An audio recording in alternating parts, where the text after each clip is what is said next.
আমরা যারা একটু দায়িত্বে থাকি তাদের আপনারা আশা করেন যে আমরা প্রতিষ্ঠানগুলোতে যাব। আমরা নিজেরাও মনে করি আমাদের দায়িত্বের মধ্যে এটা পড়ে।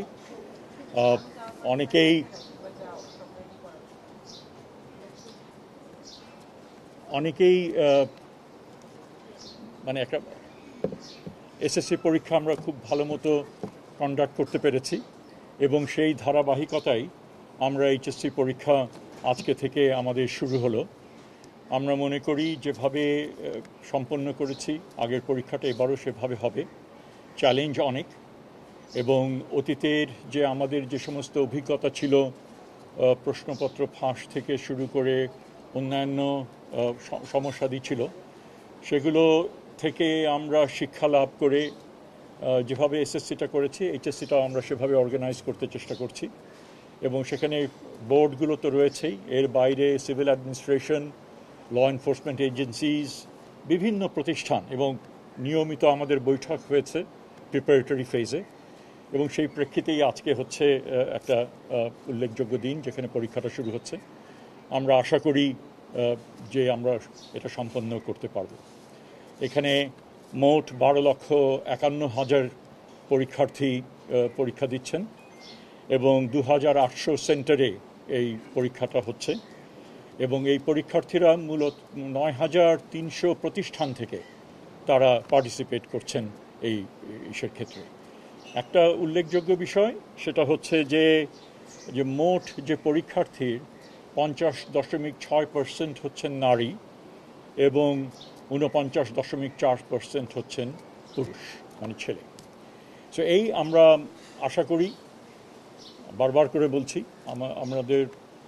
আমাদের জানা মতে আমাদের তেমন ত্রুটি ছিল না। আমরা চেষ্টা করেছি ভালো মতো যেন হয় এবং আমরা আশা করি যে আমরা ভালো মতো এটা সম্পন্ন করতে পারবো এবং দ্রুততম সময়ের মধ্যে রেজাল্ট সেটাও আমরা পাবলিশ করতে পারবো।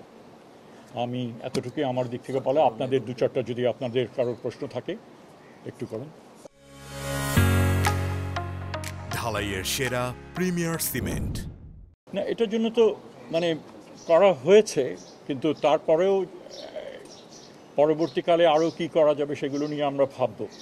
কিন্তু সমস্যা যেটা হচ্ছে যে যেহেতু ব্যবস্থাগুলো অতীতের থেকে ইমপ্রুভ করেছে, তারপরেও সমস্যা থাকছে, কিন্তু সব কিছু নিরসন করা হঠাৎ করে সেটা সম্ভব হবে না। এখানে যারা আসছেন গাড়ি শহরের মধ্যে দিয়ে, আমাদের শিক্ষা প্রতিষ্ঠানগুলো এমন জায়গায় যে মেইন রাস্তার উপরে অনেকগুলো, সেখানে কিছু সমস্যা তো থাকেই। কাজেই পরীক্ষার্থীরা এবং তাদের পরিবারগুলো যদি আরও আগের থেকে এসে যদি তারা মানে ছাত্রদের এখানে ঢোকানোর ব্যবস্থা করেন, তাদের যারা পরীক্ষার্থী, তাহলে একটা সেটা উপায় হতে পারে। আর এটাই মানে এখানে এগুলো নিয়েই আমাদের কাজ করতে হবে যতটুকু হয়েছে। তবে আমি যেটা বলবো, আমি যখন এসেছি সেক্রেটারিয়েট থেকে, আমার খুব একটা যে অসুবিধা হয়েছে তা না। আমি শুরু হয়েছে একটু দেরিতেই, কারণ আগে আসলে পরীক্ষা শুরু করার কন্ডাক্ট করার ক্ষেত্রে অসুবিধার সৃষ্টি হয়, আমি সেটা চাইনি, সেজন্য একটু পরেই আমি এখানে এসেছি।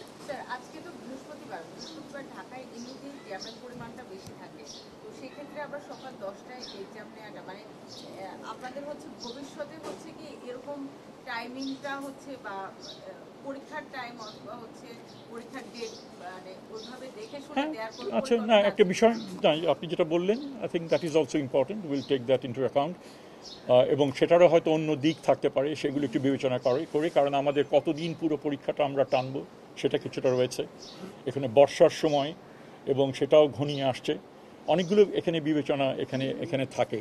তো সেই পরিপ্রেক্ষিতেই দিনগুলো নির্ধারণ করা হয়েছে। বাট আমি সবসময়ই বলবো যে ইমপ্রুভমেন্টের স্কোপ থাকে এবং এবারের যে অভিজ্ঞতা থেকে অবশ্যই পরবর্তীকালে যে পয়েন্টগুলো আপনারা তুললেন সেগুলো ডেফিনেটলি বিবেচনার মধ্যে সেটা রাখা হবে। আরেকটা বিষয় সেটা হচ্ছে যে এখন তো বর্ষাকাল এবং হাওড় বা হচ্ছে উত্তরবঙ্গের মানুষ হচ্ছে যে কোনো দিন পানি আসার অপেক্ষায় আছে, বন্যার পানি। তো সেই ক্ষেত্রে হচ্ছে গিয়ে মানে যদি পানি বেড়ে যায় ওই বিষয়গুলো আপনার বিবেচনায় না, এগুলো ধারণা, এগুলো সবই হিসাবের মধ্যে নেওয়া হয়েছে। আমরা পরীক্ষাগুলো আগেই বিভিন্ন কারণে পরীক্ষা পুরোটাই পিছিয়ে গেছে, তো ন্যূনতম তো একটা সময় আমাদের লাগবে। কাজে এটা যে খুব যে একটা কাঙ্ক্ষিত সময়সীমা ছিল তা না, এর মধ্যে আমাদের অপারেট করতে হবে।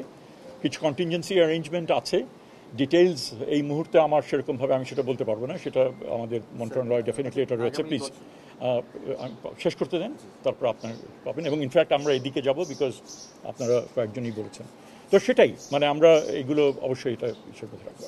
জি বলেন স্যার, আগামী বছর থেকে পরীক্ষাগুলো একটু আগায় নেওয়ার কোনো ব্যবস্থা থাকবে কিনা? হ্যাঁ। 2 নম্বর হচ্ছে জি। যে এখন কিন্তু একই সঙ্গে করোনা এবং ডেঙ্গুর দুইটা ব্যাপার চলছে, সেই জায়গাটা থেকে কতটা নিরাপত্তা এবং ক্যাম্প প্রত্যেকটা কেন্দ্রে আমি এটুকু আশপাশে বলতে পরিষ্কার পারবো পরিচ্ছন্ন যে থাকবে? ডেঙ্গুর মানে করোনার ব্যাপারে যা আমাদের রিস্ক যতখানি অ্যাভয়েড করা যায় এবং তার জন্য যে বিধিমালা সেগুলো সব স্কুলগুলোকে অনেক আগেই সেগুলো তাদেরকে জানানো হয়েছে, সেন্টারগুলোকে, এবং সেই হিসেবে প্রতিটি ছাত্রছাত্রীর মুখে মাস্ক রয়েছে, হ্যান্ড স্যানিটাইজার, এবং ওগুলোর সমস্ত ব্যবস্থা রয়েছে। মোটামুটিভাবে আমাদের যেভাবে সিটের যে অ্যারেঞ্জমেন্ট সেগুলিও চেষ্টা করা হয়েছে সেই নীতি অনুসারে। তো সেদিক থেকে আমরা খুব একটা বেশি মনে করি না, আমরা যতটুকু সম্ভব সবই করা হয়েছে। একই সাথে সাথে আপনার যে ডেঙ্গুর ব্যাপারেও স্কুলগুলোকে সব নির্দিষ্ট করা হয়েছিল, যেখানে পানি যেখানে থাকতে পারে বা জঙ্গল সেগুলো সাফ করা। আমার ধারণা বহুলাংশেই সেগুলো তারা করেছে। প্রশ্নপত্র ফাঁস নিয়ে কোনো থ্রেট আছে কিনা সেই ব্যাপারে কোনো ব্যবস্থা শুনেন, আছে থ্রেট কিনা? তো সবসময়ই থাকে, দুষ্টচক্র তো সবসময়ই তারা চেষ্টা করবে এগুলো করতে, কিন্তু যেভাবে আমরা এসএসসিটা সামলেছি আশা করি এগুলো আমরা সামলাতে পারবো। এবং যতটুকু করণীয় অনেক আগের থেকেই প্রশ্নপত্রগুলো নির্দিষ্ট জায়গায় সেগুলো নিয়ে যাওয়া, সেগুলো একটা হেফাজতে রাখা এবং পরীক্ষার কিছুক্ষণ আগে সে সেন্টারগুলিতে নিয়ে আসা, সব কিছু মিলিয়ে খুবই মানে একেবারে ডিটেইল প্ল্যানিংয়ের মাধ্যমে সেগুলো করা হয়েছে। তো আমার ধারণা এগুলো আমরা সফল হব